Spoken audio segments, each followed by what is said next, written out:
Bismillahirrahmanirrahim. Assalamualaikum warahmatullahi wabarakatuh.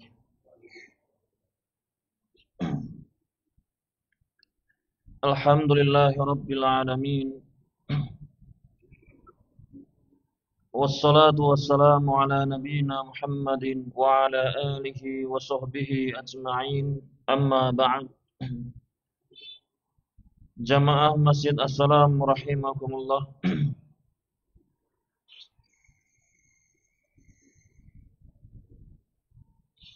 Alhamdulillah, pada sore hari ini kita masih diberikan kesempatan oleh Allah Subhanahu wa taala untuk belajar bersama, mengkaji salah satu cabang ilmu dari ilmu-ilmu din ini, yakni kita melanjutkan pembahasan tentang zakat sedikit saja. Satu pembahasan tentang zakat. Kemudian kita lanjutkan dengan menjawab beberapa pertanyaan yang sudah masuk. Setelah kemarin, di Selasa kemarin, kita sudah menyampaikan kadar zakat pada unta. Kadar zakat pada unta, yang mana nisab unta itu berapa ekor? Ada yang masih ingat? Nisabnya unta berapa?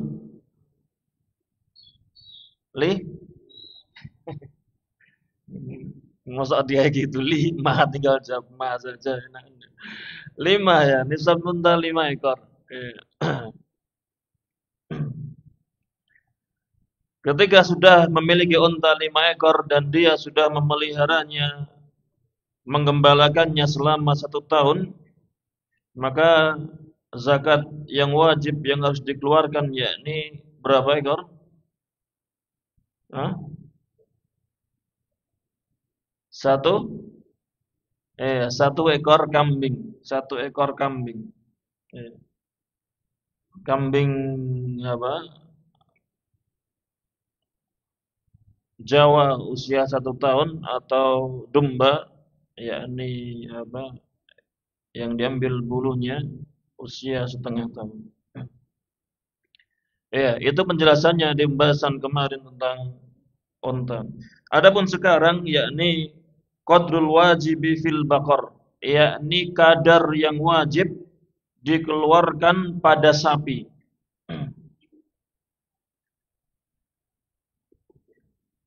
Yajibu fi 30 baqaratan ila 39 tabi'un.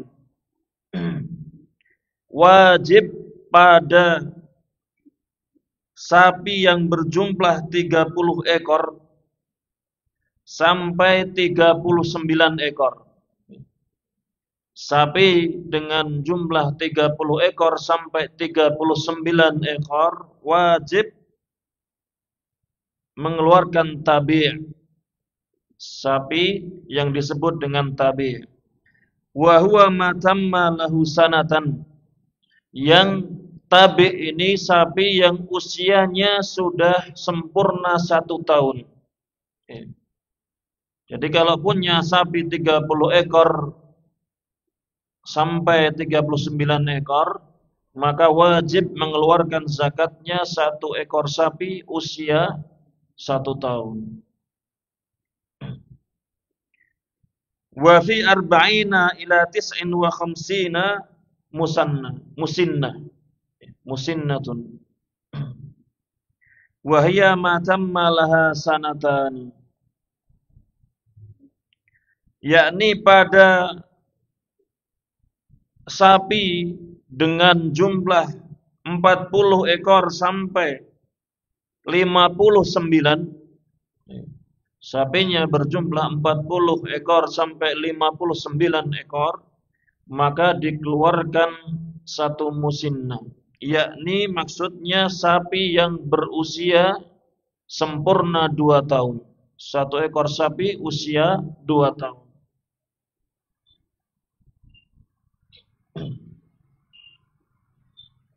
Kemudian wa fi sittina ila 69 tabi'ani. Kemudian pada sapi dengan jumlah 60 ekor sampai 69 ekor wajib mengeluarkan 2 ekor sapi usia 1 tahun.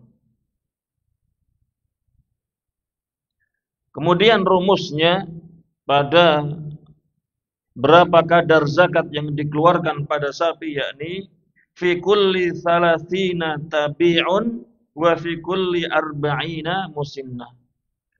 Pada setiap 30 ekor sapi dikeluarkan 1 ekor sapi usia 1 tahun. Pada setiap 40 ekor sapi dikeluarkan 1 ekor sapi usia 2 tahun. Ini rumusnya. Ketika sapinya usia 50, ketika sapinya berjumlah 50 ekor,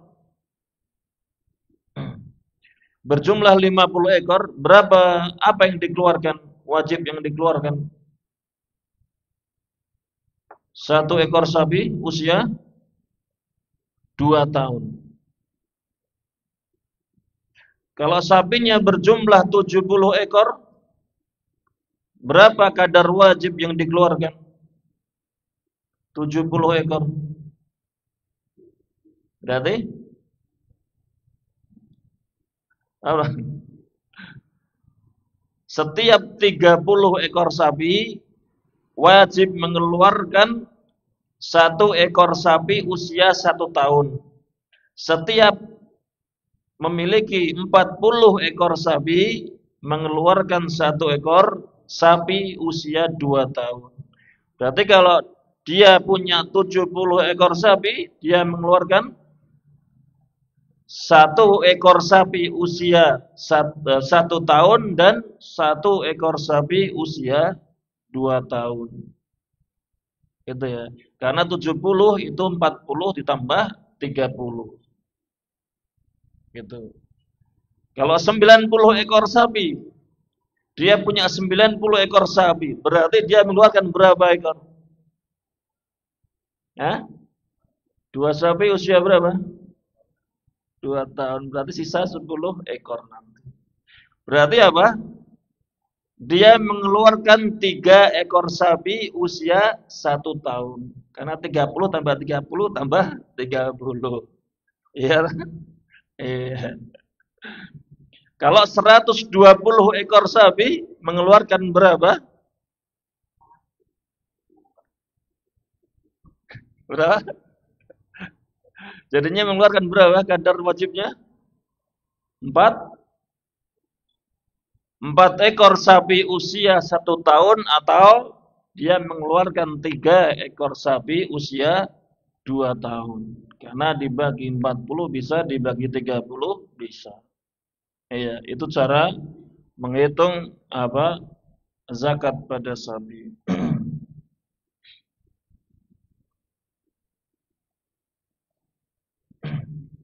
Wadzalika li hadisi Muadz radhiyallahu anhu, dan hal itu berdasarkan hadis dari Muadz bin Jabal radhiyallahu anhu. Muadz mengatakan fa'amaroni, kemudian Nabi sallallahu alaihi wasallam memerintahkan aku an akhuda minal baqari, agar aku mengambil zakat dari sapi, min kulli thalathina, dari setiap 30 ekor itu tabi'an, seekor tabi, yakni seekor sapi usia 1 tahun.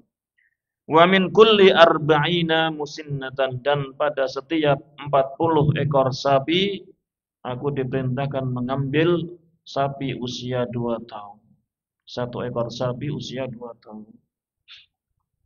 Ini apa? Kadar zakat yang wajib dikeluarkan pada sapi dan cara menghitungnya. Ini lebih mudah, lebih simpel. Dan lebih mudah lagi tentang kambing. Insyaallah tentang kambing itu lebih mudah.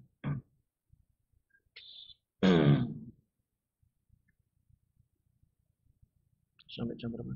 Sampai buka atau sebelum buka? Iya, mungkin itu saja tentang apa yang bisa kita lanjutkan dari membaca kitab fikih Muyassar, yakni tentang kadar zakat pada sapi. Insyaallah kita lanjutkan zakat pada kambing di pertemuan yang akan datang. Dan selanjutnya jamaah rahimakumullah, kita akan sedikit membaca beberapa pertanyaan dari jamaah, dan insyaallah sebisa saya untuk menjawab.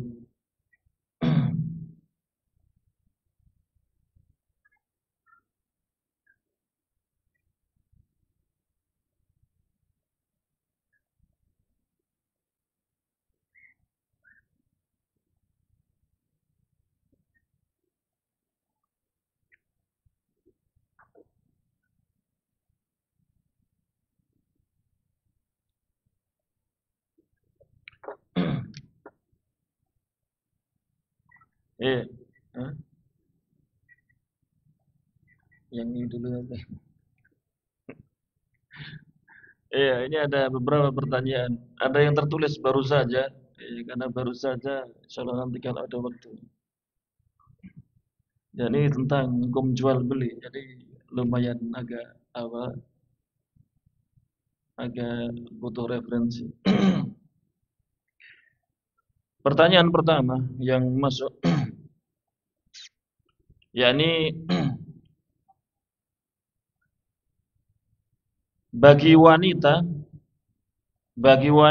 apakah sholat tarawih lebih utama di rumah meski sendiri atau berjamaah di masjid sebagai syiar Islam, dan ada pahala sholat semalam suntuk?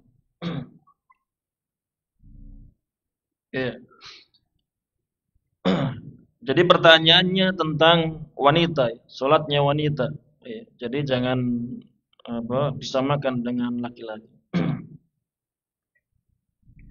Yang pertama yang perlu kita ketahui bahwasannya boleh, ya juzulil mar'ah, boleh bagi wanita dia ini sholat taraweh di masjid. Boleh wanita sholat taraweh berjamaah di masjid apabila sesuai dengan ketentuan syariat. Dia terbatasi dengan syariat. Di antaranya dia harus berhijab. Ketika keluar dari rumah dia harus berhijab, menutup auratnya, dan tidak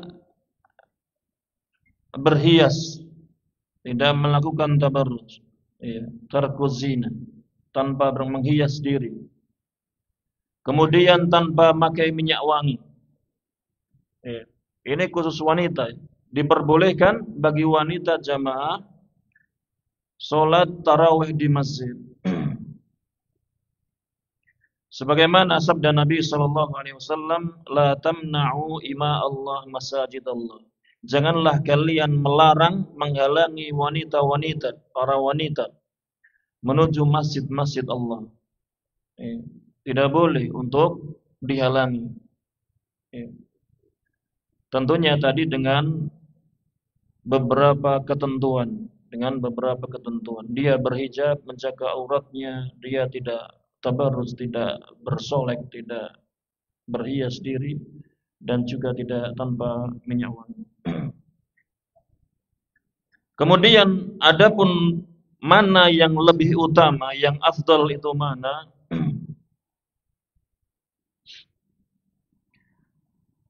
Yakni disebutkan di sini ada sebuah riwayat dari Ahmad dan Abu Dawud rahimahumallah.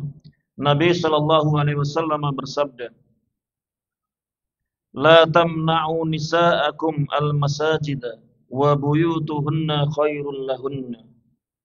Janganlah kalian melarang para wanita-wanita kalian menuju masjid-masjid, dan rumah-rumah mereka ini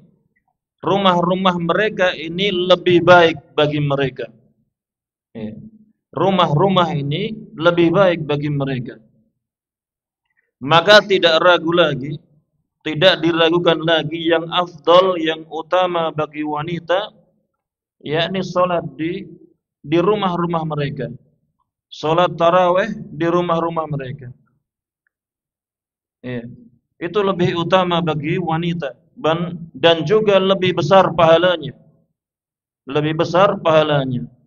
Karena dia telah mengikuti sunnah Nabi sallallahu alaihi wasallam. Dia sudah mengikuti perintah arahan dari Nabi sallallahu alaihi wasallam. Beliau mengatakan apa? Wa buyutuhunna khairul lahunna, dan rumah-rumah mereka ini lebih baik bagi mereka. Ya. Walaupun ketika mereka mau jamaah di masjid, maka apa? Tidak boleh dilarang. Tidak boleh dilarang. Ya. Jadi ini jawaban yang pertama yang apa? Bisa kami sampaikan wallahu a'lam bishawab, yakni yang afdal bagi wanita itu sholat di rumah, walaupun sholatnya sendiri, walaupun sholat sendiri, yang afdal di rumahnya.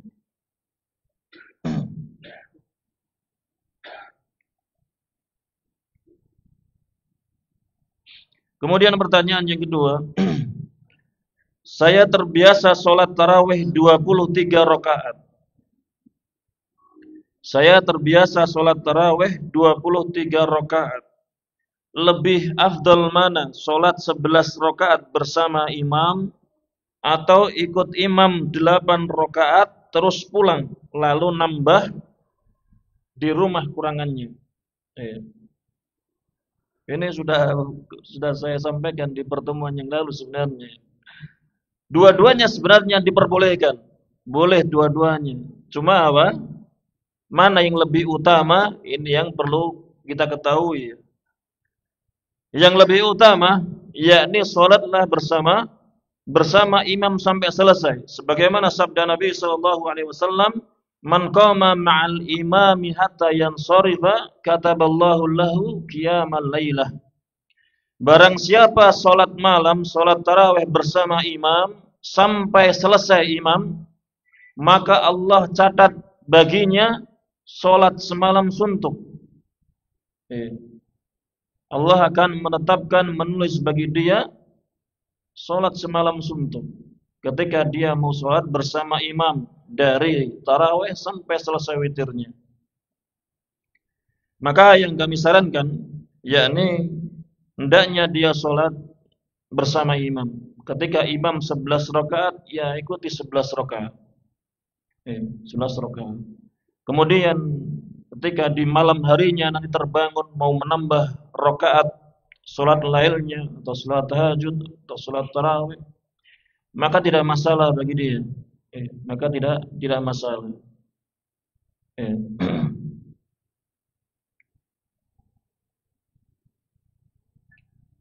Adapun sabda Nabi sallallahu alaihi wasallam,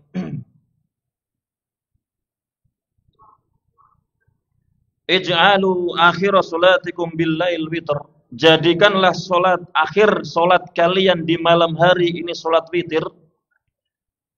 Ini maksudnya apa? Perintah ini dibawa kepada perintah sunnah saja hukumnya. Yakni disunnahkan bagi kalian untuk mengakhirkan salat kalian itu dengan witir. Bukan wajib bagi kalian untuk mengakhiri solat malam kalian dengan witir, bukan. Tapi yang disunnahkan, yang afdal mengakhirkan dengan witir. Bukan wajib hukumnya.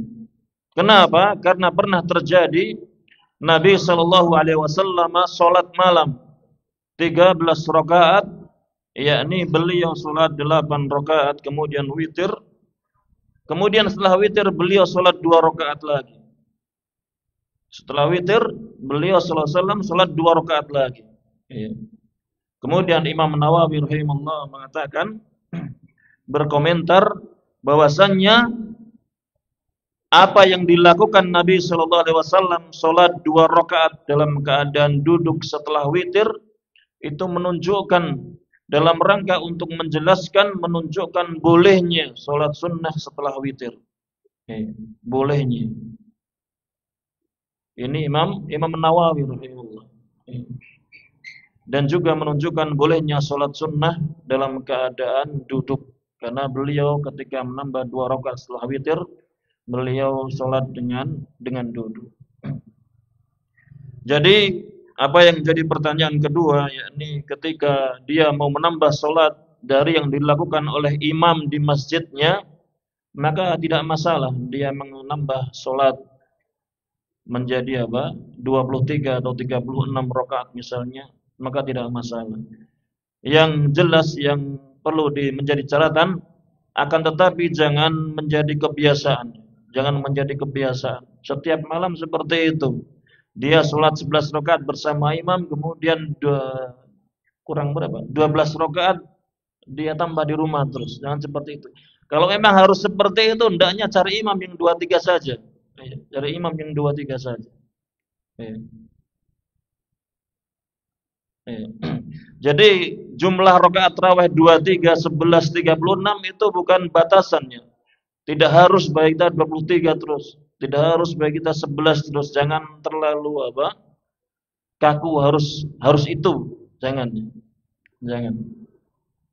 Toh ketika kita mengikuti imam yang walaupun cuma 11 rakaat, Allah sudah mencatat pahala seperti sholat semalam suntuk.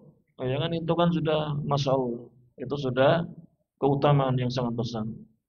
Di luar Ramadan tidak bisa kita tidak mampu kita untuk sholat dari ba'da isya sampai fajar, nggak mampu gitu. Tapi di Ramadan ini cukup sholat saja bersama imam walaupun cuma 11 rakaat. Tapi sudah terhitung sholat semalam suntuk. Wallahu a'lam. Ini pertanyaan yang kedua. Pertanyaan yang ketiga, ini keluar dari pembahasan.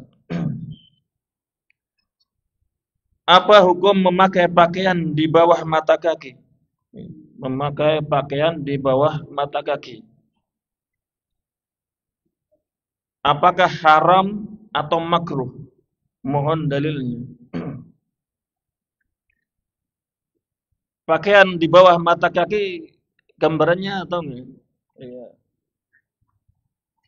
Biasanya sering disebut ketika celana kita atau sarung kita ini melebihi mata kaki kita. Ini khusus hukum bagi laki-laki ya. Kalau perempuan beda ya. Jadi ketika pakaian kita atau sarung kita atau celana kita melebihi mata kaki kita sampai menutupi mata kaki kita, biasanya disebut dengan istilah isbal. Isbal istilahnya. Orangnya disebut musbil. Orang yang menggunakan pakaian atau celana atau sarung melebihi mata kaki, orangnya tersebut disebut musbil. Dan di situ ada pembahasan di kalangan para ulama, di kalangan 4 mazhab. Perlu dipisahkan 2 poin. Yang pertama, ketika dia melakukan hal itu, pakaiannya menutupi mata kakinya itu karena sombong. Karena sombong. Maka mazhab yang 4 sepakat tentang keharamannya. Haram memanjangkan pakaian sarung atau celananya sampai menutupi mata kaki karena sombong. Yakni dalilnya hadis Ibnu Umar radhiyallahu anhu, Rasulullah sallallahu alaihi wasallam bersabda, "Man jarra thawbahu khuyala'a lam yandurillahu ilaihi yaumal qiyamah." Barang siapa yang menjulurkan pakaiannya, celananya, sarungnya, menjulurkan pakaiannya karena sombong, dalam keadaan dia ini sombong sampai menutupi mata kakinya, maka Allah tidak akan melihatnya di yaumul qiyamah. Allah tidak akan melihatnya di yaumul qiyamah. Maka ini menunjukkan ancaman yang luar biasa bagi mereka orang-orang yang isbal, memakai pakaian menutupi sampai melebihi mata kakinya. Dan ini apabila karena sombong, dalam keadaan sombong, maka sepakat para ahli ilmi, di antaranya 4 imam mazhab, bahwasanya hukumnya haram. Kemudian poin yang kedua, yakni tidak terkait dengan haram, tidak terkait dengan sombong atau tidak. Ya. Baik dia sombong mau tidak sombong, ketika pakaiannya ini apa? Melebihi mata kaki, jadi tidak dikaitkan dengan kesombongan, maka ada silang pendapat di kalangan para ulama. Ada silang pendapat di kalangan para ulama.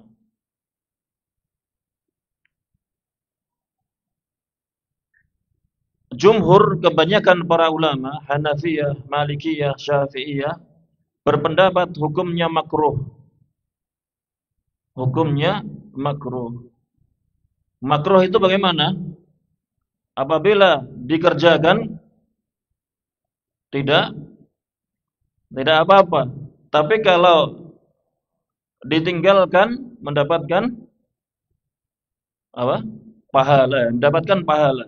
Iya, mendapatkan pahala. Maka menurut tiga mazhab ini, apabila ada seseorang kok dia celananya di atas mata kaki, maka apa? Mendapatkan pahala. Menurut tiga mazhab ini. Kalau dia, apa, celananya di bawah mata kaki, maka apa? Makruh hukumnya. Makruh. Tapi jamaah ini kebalikannya. Kalau ada lelaki-laki pakaiannya di atas mata kaki apa? Dihujat. Walaupun dia tahu makruh, menurut imam saya makruh. Tapi apa? Wah, itu apa? Dihujat habis-habisan. Padahal apa? Para imam yang Syafi'iyah, Hanafiyah, Malikiyah hukumnya makruh. Tapi apa?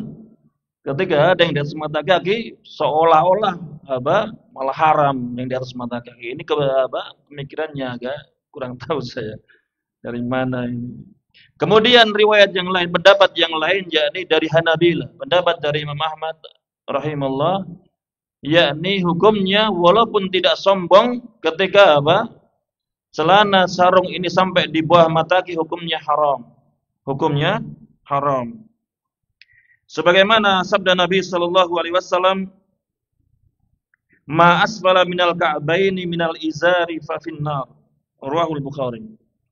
Nabi sallallahu alaihi wasallam bersabda, sesuatu yang ada di bawah kedua mata kaki dari pakaiannya, dari sarungnya, dari celananya, maka ada di neraka.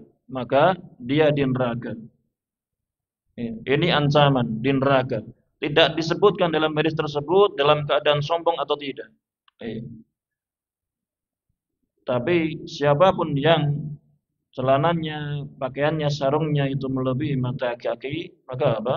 Dia di neraka. Maka apa?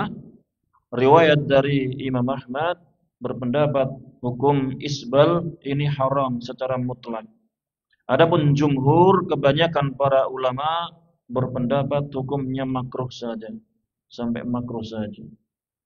Kecuali kalau apa dalam keadaan sombong baru hukumnya haram. Ya, walau alam. Ya, yang perlu jadi catatan yakni apa? Orang-orang dalam mensikapi ini, orang-orang dalam mensikapi orang yang justru pengen jauh dari haraman, jauh dari suatu yang makruh malah ya dihujat. Ini yang aneh saja. Kemudian pertanyaan yang keempat, apakah setelah sholat tarawih berjamaah di masjid, apakah boleh nambah sholat tahajud di rumah tanpa witir? Iya, ini pertanyaannya sama dengan yang tadi, dengan pertanyaan yang kedua. Boleh. Ketika seorang sudah sholat tarawih di masjid sampai witir bersama imam, kemudian dia pulang dan tidur, ternyata dia bangun jam 2 malam, pengen sholat malam lagi. Boleh bagi dia menambah sholat semampu dia, 2 rakaat, 2 rakaat, 2 rakaat. Yang penting apa? Jangan, tidak perlu atau jangan diakhiri dengan witir lagi. Karena apa? La witrani fil laila. Tidak ada 2 witir pada satu malam. Ya, tidak ada 2 witir pada satu malam. Wallah.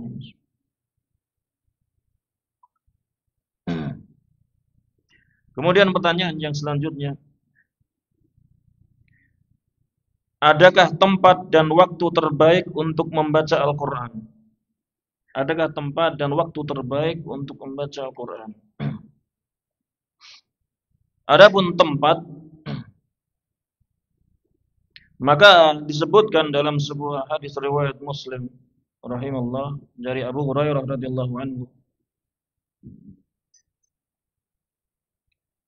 "Wa mazdama qaumun fi baitin min buyutillah yatluna kitaballah wa yatadarasunahu bainahum illa nazalat alaihimus sakinah wa ghashiyatuhumur rahmah wa hafathumul malaikah wa dzakarahumullahu fiman indah."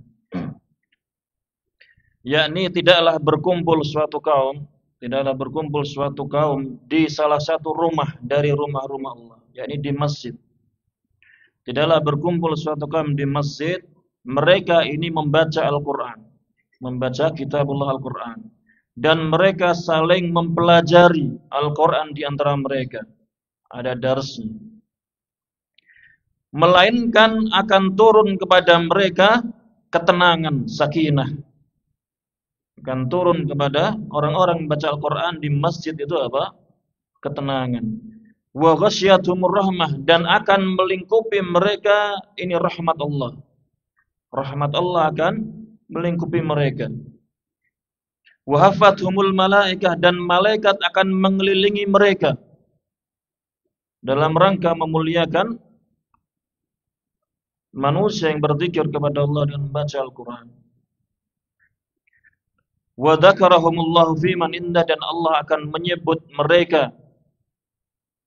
Allah akan menyebut orang-orang yang membaca Al-Quran di masjid-masjidnya ini di hadapan para malaikat di sisinya.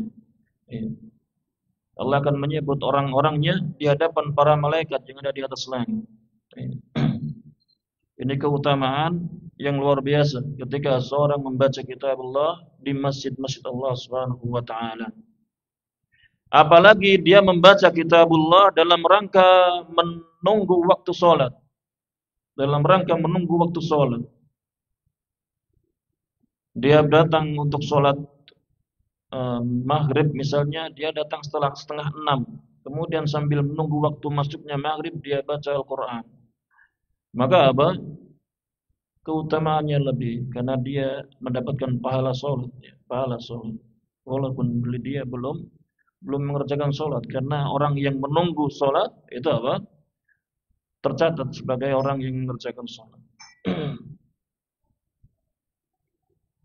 Kemudian dan tentunya membaca di rumah ini juga memiliki keutamaan tersendiri apabila dia membaca Al-Baqarah di rumahnya dalam rangka apa? Biar setan-setan tidak bisa mendekati rumah-rumahnya ketika dibacakan Al-Baqarah di rumahnya. Atau dia menjaga keikhlasannya membaca Al-Quran dengan dia rahasiakan, dia baca di rumahnya saja biar orang lain tidak tahu. Maka ini juga keutamaan tersendiri.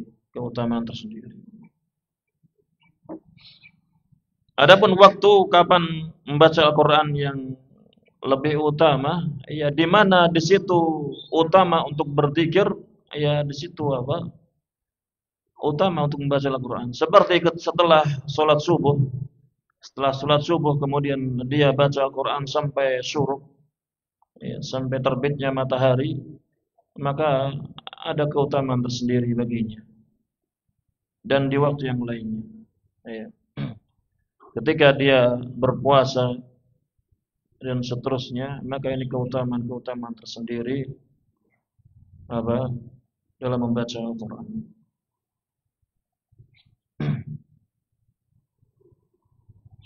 Wallahu a'lam bishawab. Kemudian pertanyaan yang selanjutnya, apa yang dimaksudkan potongan hadis celaka kamu masuk Ramadan tapi tidak dapat apa-apa? Iya, ini maksudnya hadis ketika Jibril berdoa kemudian Nabi SAW mengaminkan, yakni raghima anfu rajulin dakhala alaihi Ramadan thumma salakha qabla an yughfara lah. Celaka seseorang yang Ramadan menemuinya, kemudian Ramadan pergi sebelum dia mendapatkan ampunan. Kenapa celaka, merugi?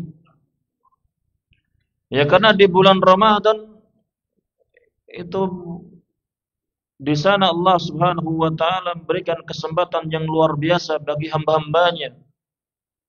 Kesempatan untuk mendapatkan ampunannya.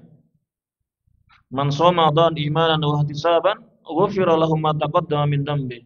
Barang siapa yang berpuasa di bulan Ramadan karena iman dan mengharap pahala, akan diampuni dosa-dosa yang telah lalu. Kemudian man qama ramadhana imanan wa ihtisaban ghufira lahu ma taqaddama min dambi. Barang siapa yang salat malam, salat tarawih di Ramadan karena iman dan mengharap pahala, maka diampuni dosa-dosa yang telah lalu.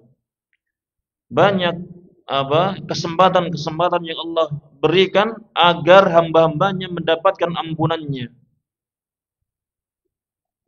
Maka rugi, celaka orang-orang yang tidak mau berpuasa, tidak mau bersungguh-sungguh berpuasa, tidak mau melakukan sholat tarawih, tidak mau bersungguh-sungguh mengerjakan sholat tarawih.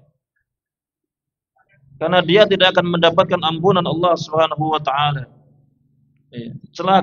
Celaka orang yang seperti ini keadaannya. Dia bermalas-malasan dari beribadah kepada Allah Subhanahu wa taala di bulan Ramadan.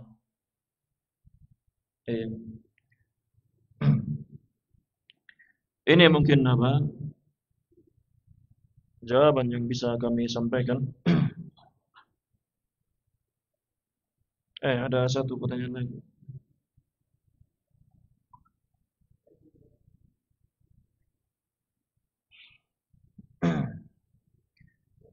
Ada pertanyaan satu lagi yang saya baca. Adapun ada dua pertanyaan lagi yang belum saya baca, insyaallah di pertemuan yang akan datang. Yakni kalau lagi sahur tapi ketinggalan. Jadi pas makan atau minum dan masih di mulut terus terdengar adzan. Apakah ditelan atau dikeluarkan? Jadi ketika sahur dia sedang makan atau sedang minum. Kemudian adzan dikumandangkan dalam keadaan di mulut masih ada makanan atau minuman. Bagaimana ini?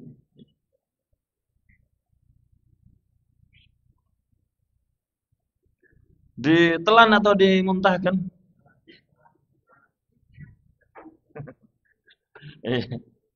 Yang perlu kita ketahui, bahwasannya puasa yang namanya puasa itu menahan dari makan dan minum dari terbitnya fajar sampai tenggelamnya matahari.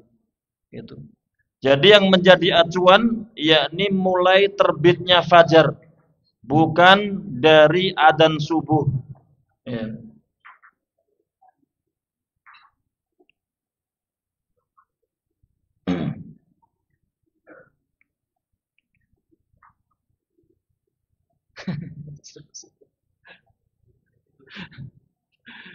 Jam-jam segini emang jam-jam sibuk biasanya.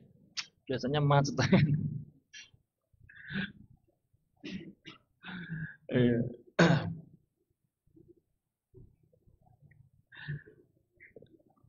Jadi ketika fajar sudah terbit, maka harus bagi kita berhenti dari makan dan minum. Walaupun ketika makanan sudah ada di mulut kita, ketika fajar ini sudah terbit, maka hendaknya dimuntahkan, harus dimuntahkan. Kalau ditelan maka batal puasanya. Maka batal puasanya. Kalau fajar sudah terbit dan dia masih menelan minumannya atau makanannya, maka batal puasanya.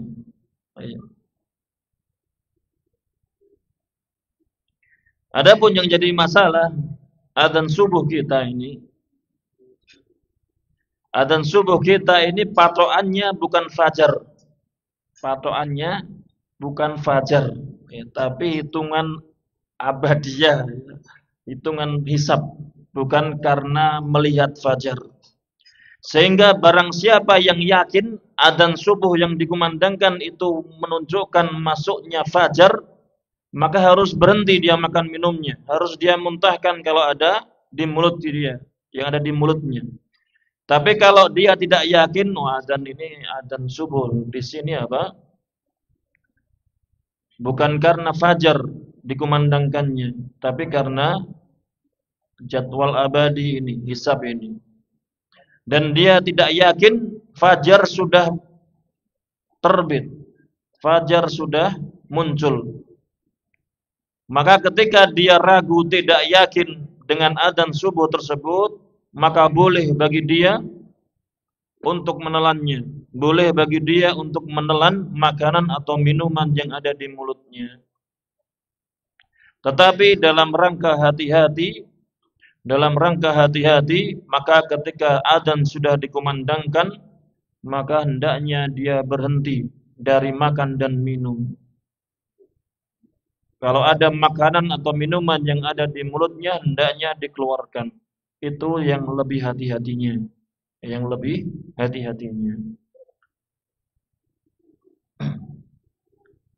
Ya. Walau alam bisawab, mungkin itu saja. Sudah tidak kondusif sebenarnya. Iya.